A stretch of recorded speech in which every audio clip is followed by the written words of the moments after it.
آ گئے عشق آنکھوں میں ڈھل کے، یاد جب ان کی آئی مچل کے، آ گئے عشق آنکھوں میں ڈھل کے، یاد جب ان کی آئی مچل کے۔ میں عرض کر دوں کہ ڈاکٹر سراج احمد قادری صاحب یہ اسرہ شہید سے تعلق رکھتے ہیں، محکمہ پولیس کے ایس پی آفس میں برسر ملازمت تھے۔ آپ کا مجلہ دبستان نعت، آپ ایڈیٹر مجلہ دبستان نعت ریسرچ سینٹر انڈیا کے اس کے ایڈیٹر ہیں، اور یہ ایک انسائکلوپیڈیا قسم کا مجلہ ہے جس نے عربی، اردو اور فارسی نعت کا کلام جو ہے رسول پاک صلی اللہ علیہ وسلم سے لے کر اب تک اس پہ ریسرچ ہو رہی ہے، اس پہ لکھی جا رہی ہے اس کے ایڈیشن۔ میں ان سے گزارش کروں گا کہ 1 منٹ میں سے ہی اپنا کچھ تاثرات پیش کریں۔ السلام علیکم ورحمۃ اللہ وبرکاتہ۔ وعلیکم السلام ورحمۃ اللہ وبرکاتہ۔ محترم صدر مجلس اور میرے کرم گستر، کرم نواز، کرم فرما علامہ عتیق اثر ندوی صاحب، قبلہ کی محبت، اور محترم سہیل انجم صاحب کی توجہات سے آج میں آپ لوگوں کے سامنے حاضر آیا ہوں۔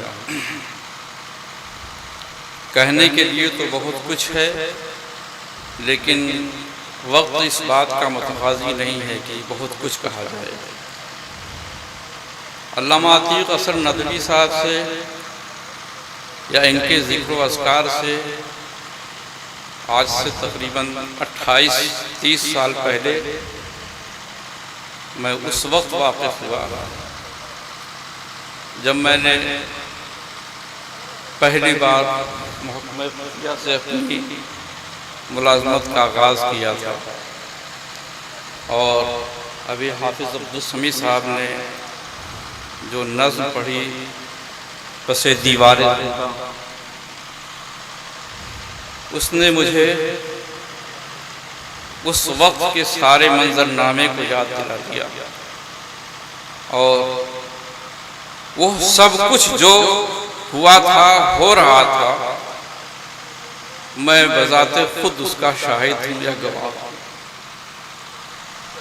اور یہ بھی میں عرض کر دوں کہ سبھی لوگوں کو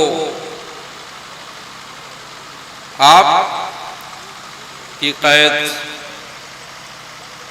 کو قید کیے جانے کی بہت زیادہ تکلیف تھی، لیکن کچھ لوگوں نے اس کو اپنا ایشو بنا لیا تھا۔ بہرحال ہمارا محکمہ بھی متاثر تھا، وہ یہ نہیں چاہ رہا تھا کہ ایسا کچھ ہو، لیکن وقت اور حالات تھے کہ جو کچھ ہوا سو ہوا۔ اس کے بعد سے پھر میں مسلسل رابطے میں رہا اور اب بھی رابطے میں ہوں، اور الحمدللہ رب العالمین میں ان سے علمی استفادہ بھی کرتا رہتا ہوں جہاں کہیں ضرورت محسوس ہوتی ہے، اور یہ میرے لیے باعث صد افتخار ہے کہ وہ میری ہمت افزائی کرتے ہیں، ساتھ ساتھ میرے مجلے دبستان نعت میں اپنی تخلیقات، اپنے تبصرے، اپنے تجزیے، اپنے کلام بھی مجھے مرحمت فرماتے ہیں۔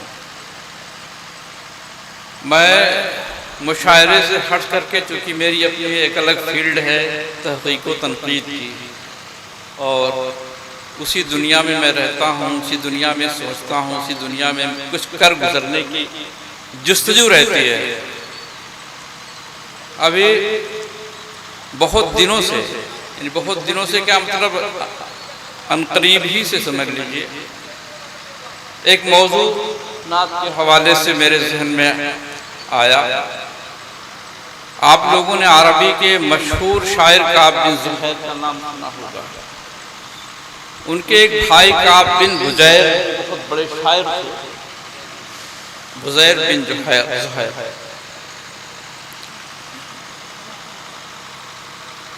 کعب بن زہیر نے ان کو سرکار دو عالم صلی اللہ تعالیٰ علیہ وآلہ وسلم کی بارگاہ میں بھیجا کہ جا کر کے آپ پتہ لگائیے ان کے مشن کے بارے میں، اور وہاں سے مجھے آپ رپورٹ دیجئے۔ خدا کا کچھ کرنا ایسا ہوا کہ جب وہاں گئے سرکار کی بارگاہ میں تو مشرف اسلام ہو گئے۔ کعب بن زحیر کو جب معلوم ہوا تو سخت ناراض ہوئے، اور سرکار کی شان میں، شان کیا، ان کی ہجوں میں ایک قصیدہ ہوا، اور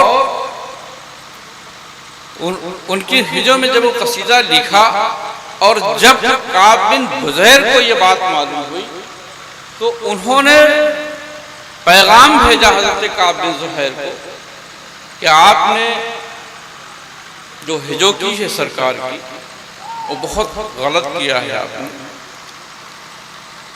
ماحصل یہ کہ میں چاہ رہا ہوں کہ جس طریقے سے کعب بن زحیر پر، کیونکہ پروفیسر شمس کمال انجم صاحب عربی ادب کے بہت بڑے اسکالر ہیں، اور یونیورسٹی کے پروفیسر بھی ہیں، ہیڈ آف ڈپارٹمنٹ بھی ہیں شعبہ عربی کے، اور دیگر لوگوں سے میں نے رابطہ قائم کیا۔ میری دلی خواہش ہے کہ کعب بن زحیر کے افکار و خیالات، ان کی شاعری پر بھی کچھ لکھا جانا ہے، اور آج تک میری نظر سے نہیں کوئی اس طرح کا کوئی آرٹیکل گزرا ہو کہ جہاں کہیں ان کی شاعری پر کچھ لکھا گیا۔ بہرحال اسی طریقے سے، اسی تناظر میں بستی ضلع، یعنی بستی ضلع سے میری مراد سنت کبیر نگر، سدھارتھ نگر اور بستی، یعنی جو پرانا بستی ہے، اس کی علمی و ادبی تاریخ مرتب ہو، میں اس کا بہت ہی خواہاں ہوں، اور میں چاہتا ہوں کہ کوئی بندہ اس کام کے لیے آگے آئے اور کم سے کم یہاں کی ایک علمی و ادبی تاریخ۔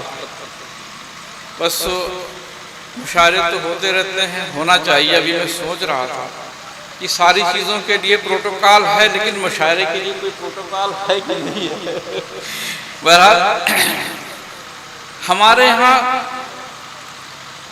ایک طرح سے جو بے نظمی ہے یا بد نظمی ہے، ہم کسی چیز کو سے بہتر بنانے پہ کبھی غور و خوض نہیں کرتے ہیں، اور جب تک ہم کسی چیز کو سے بہتر بنانے پہ غور و خوض نہیں کریں گے اور پرانی روش پہ گامزن رہیں گے، تب تک ہم اپنے مقاصد کے حصول تک نہیں پہنچ سکتے ہیں۔